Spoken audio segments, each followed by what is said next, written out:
നമസ്കാരം. Whites on ടോക്സിലേക്ക് ഏവർക്കും സ്വാഗതം.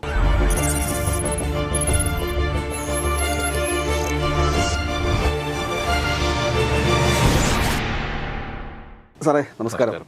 സാറേ, ഇന്നലെ ചേലക്കരയിൽ മുഖ്യമന്ത്രി ഓടിയെത്തി റാലികളിൽ പ്രസംഗിക്കുന്ന ഒരു രംഗമൊക്കെ നമുക്ക് മുമ്പിൽ നിൽക്കുകയാണ്.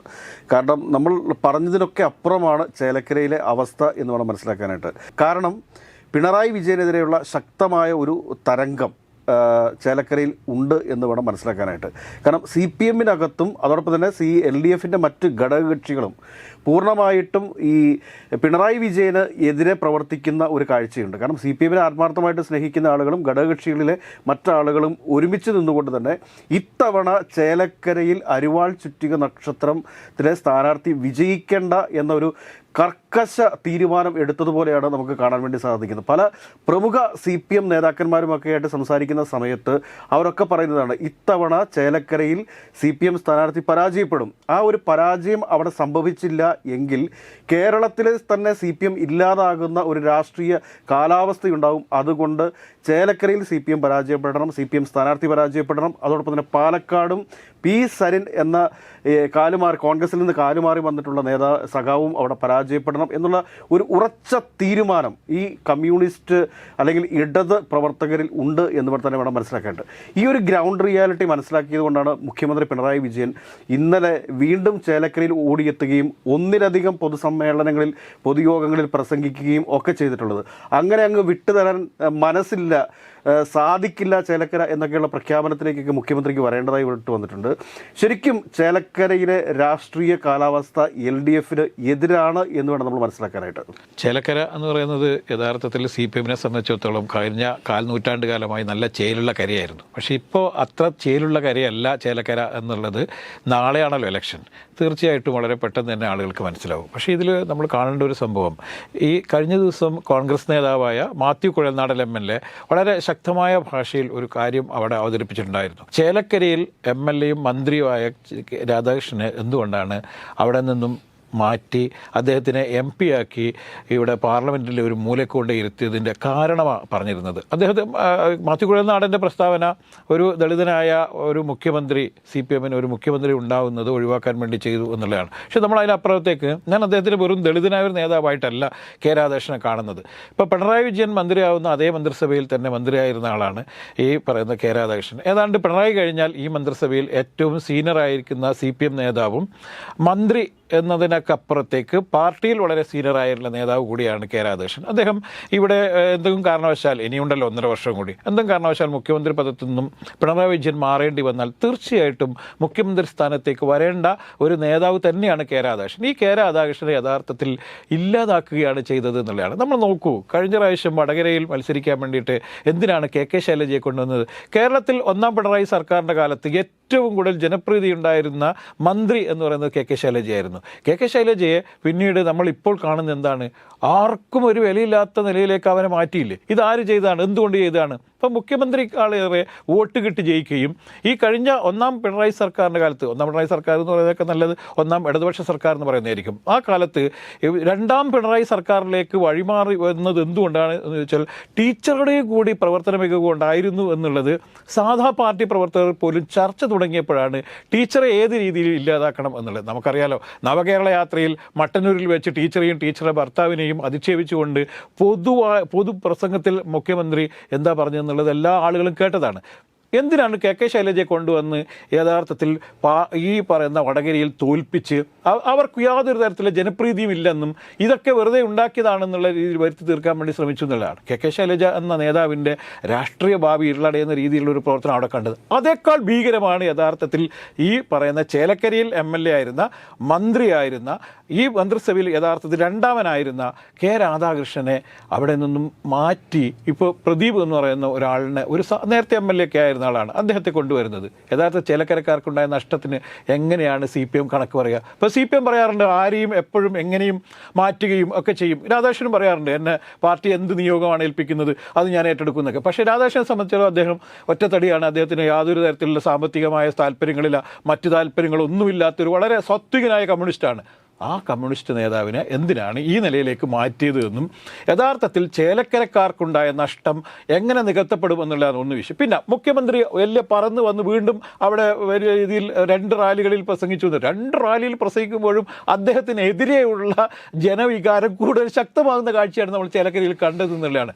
ഇനി ചേലക്കരക്കാർക്കൊരു ഏതാണ്ട് മണിക്കൂറുകൾ മാത്രമേ ഈ തീരുമാനം എടുക്കാൻ ബാക്കിയുള്ളൂ നമ്മൾ കാണണം. അതുകൊണ്ട് ഉള്ളം കയ്യിൽ ചമ്മാനമാടിയുന്ന ചേലക്കര ഇവർക്ക് നഷ്ടപ്പെടുന്നു മാത്രമല്ല എന്നേക്കുമായി നഷ്ടപ്പെടാനുള്ള ഒരു രാഷ്ട്രീയ സാഹചര്യമാണ്. ഇതിനകത്ത് വേറൊരു കാര്യം കൂടിയുണ്ട്. കാരണം എന്താ വെച്ച് കഴിഞ്ഞാൽ അവിടെ UDFന്റെ ചിട്ടയായ പ്രവർത്തനങ്ങൾ, കാരണം ഒരു കേഡർ സ്വഭാവത്തോടു കൂടി അല്ലെങ്കിൽ തൃക്കാക്കരയിലും പുതുപ്പള്ളിയിലും ഒക്കെ നടന്ന പോലെ തന്നെ വളരെ അച്ചടക്കത്തോടു കൂടിയുള്ള ഒരു പ്രവർത്തനമാണ് ഈ UDF ചേലക്കരയിൽ നടത്തിക്കൊണ്ടിരിക്കുന്നത്. കാരണം അത് വളരെ സ്ക്വാഡ് പ്രവർത്തനങ്ങൾ ഉൾപ്പെടെ എല്ലാ കാര്യങ്ങളിലും AICC ജനറൽ സെക്രട്ടറി KC വേണുഗോപാലും പ്രതിപക്ഷ നേതാവും KPCC പ്രസിഡന്റും അതുപോലെ തന്നെ തൊട്ടടുത്ത ജില്ലകളിലുള്ള DCC പ്രസിഡന്റുമാരും KPCC ഭാരവാഹികളും എല്ലാവരും ഘടകകക്ഷി നേതാക്കന്മാരും എല്ലാവരും യോജിച്ചുകൊണ്ടുള്ള ഒരു പ്രവർത്തനമാണ് അവിടെ നടന്നുകൊണ്ടിരിക്കുന്നത്. പക്ഷേ ചേലക്കരയെ സംബന്ധിച്ചിട്ട് LDFന്റെ ഭാഗത്ത് നോക്കുകയാണെങ്കിൽ CPMന്റെ ഏതാനും ചില നേതാക്കന്മാർ ഒഴിച്ച് പ്രമുഖരായിട്ടുള്ള താരപ്രചാരകർ ആരും തന്നെ ചേലക്കരയിൽ എത്തിയിട്ടില്ല എന്ന് വേണം മനസ്സിലാക്കാനായിട്ട്. ഇത് വലിയൊരു സന്ദേശം നൽകുന്നുണ്ട്. അതോടൊപ്പം തന്നെ ഘടകകക്ഷി നേതാക്കന്മാർ ആരും തന്നെ ചേലക്കരയിൽ LDFന്റെ പ്രചരണത്തോട് സഹകരിക്കുന്നില്ല എന്ന കാര്യം കൂടി നമ്മൾ മനസ്സിലാക്കണം. നമ്മളൊന്നും പ്രതീക്ഷിക്കാത്ത രീതിയിലുള്ള ഒരു വോട്ട് കളക്ഷൻ ഇപ്രാവശ്യം PV അൻവറിൻ്റെ സ്ഥാനാർത്ഥി നടത്തും. അത് ഒരു കാരണവശാലും അത് കോൺഗ്രസിൻ്റെ പക്ഷത്തു നിന്ന് പോകുന്ന വോട്ടുകളല്ല. ഈ PV അൻവർ കളക്ട് ചെയ്യാൻ പോകുന്ന വോട്ടുകൾ എന്ന് പറഞ്ഞു കഴിഞ്ഞാൽ അത് CPMന്റെ വോട്ടുകളാണ്. അതായത് പിണറായി വിജയന്റെ ഏകാധിപത്യത്തിൻ്റെയും ഈ ദുർഭരണത്തെയും ഒക്കെ അതിശക്തമായി എതിർപ്പുള്ള സഖാക്കന്മാർ തന്നെ ഈ അൻവറിൻ്റെ സ്ഥാനാർത്ഥിക്ക് അനുകൂലമായിട്ട് വോട്ട് ചെയ്യും എന്ന് വേണം നമ്മൾ മനസ്സിലാക്കാനായിട്ട്. ഈ PV അൻവറിൻ്റെ സ്ഥാനാർത്ഥി സുധീറിന് കിട്ടുന്ന വോട്ട് എന്ന് പറഞ്ഞു കഴിഞ്ഞാൽ ഒരിക്കലും അത് അൻവറിനോടുള്ള സ്നേഹം കൊണ്ടോ ഒന്നും കിട്ടുന്നതല്ല, അല്ലെങ്കിൽ സുധീറിൻ്റെ ജനസ്വാധീനം കൊണ്ടോ ഒന്നും ലഭിക്കുന്ന വോട്ടുകളല്ല. മറിച്ച് ഈ കടുത്ത CPM ആയിട്ടുള്ള ആളുകൾ അവർക്കൊരിക്കലും കൈപ്പത്തി ചിഹ്നത്തിൽ വോട്ട് രേഖപ്പെടുത്താനായിട്ട് സാധിക്കത്തില്ല. അപ്പോൾ അങ്ങനെ വരുമ്പോൾ അവർ ഓട്ടോറിക്ഷ ചിഹ്നത്തിൽ വോട്ട് രേഖപ്പെടുത്തും. അങ്ങനെ എനിക്ക് തോന്നുന്നു ആദ്യമൊക്കെ നമ്മൾ മനസ്സിലാക്കിയിരുന്ന ഒരു 1000-ന് താഴെ വോട്ടുകൾ മാത്രമായിരിക്കും PV അൻവറിൻ്റെ സ്ഥാനാർത്ഥി നേടുക എന്നാണ്. എന്നാൽ അവസാന നിമിഷങ്ങളിലൊക്കെ പുറത്തു വരുന്ന വാർത്ത 10,000-നും 15,000-നും അടുത്ത വോട്ടിലേക്ക് PV അൻവറിൻ്റെ സ്ഥാനാർത്ഥി എത്തുമെന്നാണ്. അത് മുഴുവനും ഈ ഇടതുപക്ഷ ജനാധിപത്യ മുന്നണിയുടെ കൂടെ നിൽക്കുന്ന സഖാക്കന്മാരുടെ വോട്ടാണ് എന്നുകൂടി നമ്മൾ മനസ്സിലാക്കേണ്ടതുണ്ട്. അതെ, ഇപ്പം നമ്മൾ കാണേണ്ടത് ഇപ്പം ഈ ചേലക്കരയുടെ തെരഞ്ഞെടുപ്പിൻ്റെ ചുമതല കൊടുത്തിരിക്കുന്നത് കാലാകാലമായിട്ട് നമുക്കറിയാം. ഇപ്പം ഈ ഇവിടെ ബൈ ഇലക്ഷൻ നടക്കുന്ന സമയത്ത്, തൃക്കാക്കരയിൽ ബൈ ഇലക്ഷൻ നടക്കുന്ന സമയത്ത് CPM ആർക്കായിരുന്നു ചുമതല കൊടുത്തിരുന്നത്? അന്ന് LDF കൺവീനറും CPMന്റെ സമുന്നതനായ നേതാവുമായി EP ജയരാജനായിരുന്നു ഇവിടെ ചുമതലയുണ്ടായിരുന്നത്. അങ്ങനെ ഈ പാർട്ടി ഭരിക്കുന്ന സമയത്ത് ഒരു ബൈ ഇലക്ഷൻ വരുന്ന സമയത്ത് സ്വാഭാവികമായിട്ടും പാർട്ടിയുടെ വളരെ സീനിയറായിട്ടുള്ള നേതാക്കന്മാർക്കാണ് ചുമതല കൊടുക്കുക. ഇത്തവണ പക്ഷേ ചേലക്കരയുടെ ചുമതല കൊടുത്തിരിക്കുന്ന ആർക്കാണ്? മുഹമ്മദ് റിയാസിലാണ്. അതിൽ തന്നെ പാർട്ടി പ്രവർത്തകർക്കിടയിൽ വലിയ എതിർപ്പുകൾ ഉണ്ടായിട്ടുണ്ട്. അത് എതിർപ്പുകൾ പ്രകടിപ്പിക്കാൻ പറ്റാത്തത് കാരണം അവർ സ്വാഭാവികമായിട്ടും പ്രകടിപ്പിക്കുന്നില്ല. എങ്കിൽ പോലും നമുക്കറിയാം, ഇപ്പോൾ പാലക്കാടൊക്കെ കൃഷ്ണദാസ് ജില്ലാ നേതൃത്വം എടുത്ത നിലപാടിനൊക്കെ ഇത് തള്ളി പറഞ്ഞിട്ടുണ്ട്. പിന്നെ മാത്രമല്ല, ഇത് നമ്മൾ കണ്ടത് പാലക്കാട് ആയിരുന്നു എല്ലാവരും കോൺസെൻട്രേറ്റ് ചെയ്തിരുന്നത്. പാലക്കാട് ഇലക്ഷനെ ആയിരുന്നു ഏറ്റവും കൂടുതൽ CPM വളരെ സീരിയസ് ആയി കണ്ടിരുന്നത് നമ്മൾ കാണേണ്ടതുണ്ട്. അപ്പോൾ സരിനെയൊക്കെ സ്ഥാനാർത്ഥിയായി പ്രഖ്യാപിച്ചതോടുകൂടി പാലക്കാട് ഏത് രീതിയിലും ഞങ്ങൾ പിടിച്ചെടുക്കും, അതിനു വേണ്ടിയിട്ടുള്ള എല്ലാ പ്രവർത്തനങ്ങളും കാഴ്ചവെക്കുന്നവർ പാലക്കാട് കോൺസെൻട്രേറ്റ് ചെയ്യുക, അവിടെ വിവിധങ്ങളായ ആരോപണങ്ങൾ ഉന്നയിക്കുകയും ഈ ചില ആളുകളെയൊക്കെ പാർട്ടിയിൽ നിന്ന് കോൺഗ്രസിൽ നിന്ന് ചില ഞാഞ്ഞൂലുകളെയൊക്കെ പിടിച്ചുകൊണ്ട് വന്ന് അത് വലിയ വാർത്തയാക്കുകയൊക്കെ ചെയ്തപ്പോഴും ഈ സ്വന്തം തട്ടകം എന്ന് പറയുന്ന ചേലക്കരയിലെ കാലിനടിയിലെ മണ്ണ് ഒലിച്ചു പോകുന്നത് CPM യഥാർത്ഥത്തിൽ അറിയാത്തത് കൊണ്ടല്ല, അവർ ഇത് മൂടി വെക്കാൻ വേണ്ടി ശ്രമിച്ചു എന്നുള്ളതാണ്. ഇനി ഒരു രക്ഷയുമില്ല എന്നുള്ള നിലയിലേക്ക് വന്നപ്പോഴാണ് മുഖ്യമന്ത്രി ഒരു പരിഭ്രാന്തനായത്. ഇത് മുഹമ്മദ് റിയാസിൻ്റെ ചുമതലയുള്ള മണ്ഡലമായതിനാൽ എന്തെങ്കിലും സംഭവിച്ചാൽ മുഹമ്മദ് റിയാസിനെ വെട്ടാൻ വേണ്ടി ശ്രമിച്ചുകൊണ്ടിരിക്കുന്ന CPMലെ പല പ്രമുഖന്മാരും ഈ പരാജയത്തിൻ്റെ പൂർണ്ണമായ ഉത്തരവാദിത്തം മുഖ്യമന്ത്രിയുടെയും മുഹമ്മദ് റിയാസിൻ്റെയും തലയിൽ കെട്ടിവെക്കുമെന്ന് വളരെ വ്യക്തമായി അറിയുന്ന പിണറായി വിജയൻ വലിയ വെപ്രാളത്തിലാണെന്നും കൂടി നമ്മൾ ഇതിൽ കാണേണ്ടതുണ്ട്. അല്ല, ഇതിനകത്ത് വേറൊരു കാര്യം മനസ്സിലാക്കുന്നത്, MV ഗോവിന്ദൻ എത്ര ദിവസം ചേലക്കരയിലുണ്ടായിരുന്നു? P Jayarajan, EP Jayarajan, MV Jayarajan, ഈ ജയരാജന്മാരാരും തന്നെ ഈ പാലക്കാട്ടേക്കോ അല്ലെങ്കിൽ ചേലക്കരയിലേക്കോ തിരിഞ്ഞു നോക്കിയിട്ടില്ലല്ലോ. നമ്മൾ ഇന്നലെയും പറഞ്ഞാണ് M സ്വരാജ് എവിടെയാണ്? അദ്ദേഹം വല്ല അസുഖബാധിതരായിട്ട് കിടക്കുകയാണ്. എന്താണ് അദ്ദേഹം ഈ ചേലക്കരയിലും പാലക്കാട്ടും ഒന്നും പ്രചരണത്തിന് വരാത്തത്? ഒരുപാട് ചോദ്യങ്ങളുണ്ട് ഇവിടെ. കാരണം അതുകൊണ്ട് ഇതിൽ നല്ല മനസ്സിലാക്കേണ്ടത് വെച്ചാൽ CPMനകത്ത് ശക്തമായ എതിർപ്പുകളുണ്ട്, അഭിപ്രായ ഭിന്നതകളുണ്ട്. അതെല്ലാം അവർ പ്രകടിപ്പിക്കാൻ പോകുന്ന ഒരു തെരഞ്ഞെടുപ്പാണ് ചേലക്കരയിൽ നടക്കുന്നത് എന്ന് വേണം മനസ്സിലാക്കാൻ. അതുകൊണ്ടാണ് മുഖ്യമന്ത്രി ഇത്ര പരിഭ്രാന്തനായിട്ട് ചേലക്കരയിലേക്ക് ഓടിയെത്തി പല പൊതുയോഗങ്ങളിൽ പ്രസംഗിക്കുകയാണ്. വളരെ ക്ഷീണിതനാണ് മുഖ്യമന്ത്രിയൊക്കെ എന്നൊക്കെ പറയുന്ന സമയത്തും അദ്ദേഹത്തിന് ചേലക്കരയിൽ ഓടി നടന്ന് പ്രസംഗിക്കേണ്ടി വരുന്നു, അല്ലെങ്കിൽ ഗ്രൗണ്ടിലിറങ്ങി വോട്ട് പിടിക്കേണ്ട രാഷ്ട്രീയ സാഹചര്യം അവിടെ സൃഷ്ടിക്കപ്പെട്ടിട്ടുണ്ടെങ്കിൽ അവിടെ തന്നെ ഈ UR പ്രദീപ് എന്ന LDFന്റെ സ്ഥാനാർത്ഥി പരാജയപ്പെട്ടു എന്ന് വേണം നമ്മൾ മനസ്സിലാക്കാനായിട്ട്. അത് മുഖ്യമന്ത്രിയെ പരിഭ്രാന്തരാക്കിയതിൻ്റെ ഒരു പ്രധാനപ്പെട്ട കാരണം എന്ന് പറയുന്നത് ഈ തെരഞ്ഞെടുപ്പിന് നമുക്കറിയില്ല, ഇന്റലിജൻസ് സംവിധാനങ്ങളുടെ സർക്കാരിനുണ്ട്, പല വിധത്തിൽ ഏജൻസികളുണ്ട്, പ്രൈവറ്റ് ഏജൻസികളുണ്ട്, അങ്ങനെ പലരിൽ നിന്നും അഭിപ്രായങ്ങൾ സ്വരൂപിച്ച സമയത്ത് അവിടുത്തെ ഒരു ഗ്രൗണ്ട് റിയാലിറ്റി എന്ന് പറയുന്നത് അവിടെ വലിയ മാർജിനിൽ തോറ്റുപോകാനുള്ള സാഹചര്യം ഉണ്ട് എന്നുള്ള വിവിധ ഏജൻസികൾ മുഖ്യമന്ത്രിയെ ബോധ്യപ്പെടുത്തി എന്നുള്ളതാണ് നമ്മളിൽ കാണേണ്ടത്.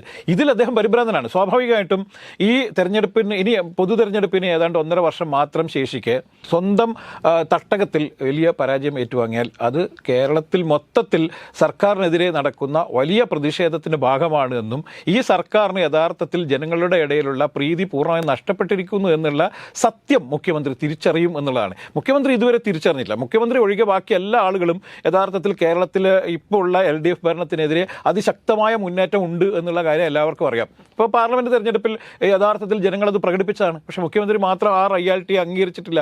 അപ്പോൾ ഈ തെരഞ്ഞെടുപ്പിൽ, അതായത് ഈ ഉപതെരഞ്ഞെടുപ്പിൽ പാലക്കാട് തോൽവി എന്ന് പറയുന്നത് പാർട്ടിയെ സംബന്ധിച്ചിടത്തോളം വലിയ ക്ഷീണം ഉണ്ടാക്കില്ല എന്ന് നമുക്കറിയാം. കാരണം അത് 3-ാം സ്ഥാനത്താണ്. കഴിഞ്ഞ 2 തവണയും 3-ാം സ്ഥാനത്തായിരിക്കുന്നു.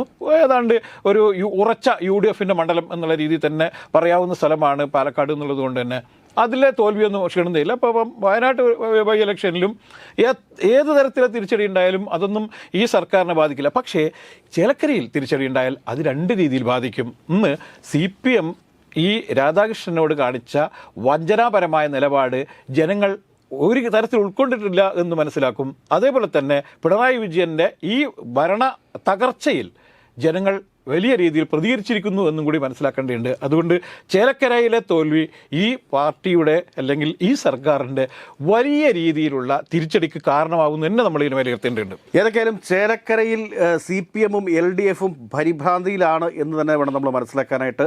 അവിടെ ഘടകകക്ഷികളോട് കാട്ടിയിട്ടുള്ള അവഗണന, CPIയോട് കാട്ടിയിട്ടുള്ള അവഗണന, ഇതൊക്കെ അവിടുത്തെ വോട്ടിംഗ് പാറ്റേണിൽ പ്രതിഫലിക്കും എന്ന കാര്യത്തിൽ സംശയമില്ല. ഈ ദൃശ്യമാധ്യമങ്ങൾ സൃഷ്ടിച്ചിട്ടുള്ള PR വർക്കിനെ ഒക്കെ മറികടന്നുകൊണ്ട് പിണറായി വിജയൻ സർക്കാരിനെതിരെ അവിടെയുള്ള സാധാരണക്കാരായിട്ടുള്ള വോട്ടർമാർ വോട്ട് ചെയ്യുക തന്നെ ചെയ്യും. അതാണ് ഗ്രൗണ്ട് റിയാലിറ്റി എന്ന് മാത്രം പറഞ്ഞുകൊണ്ട് നിർത്തട്ടെ. നന്ദി, നമസ്കാരം.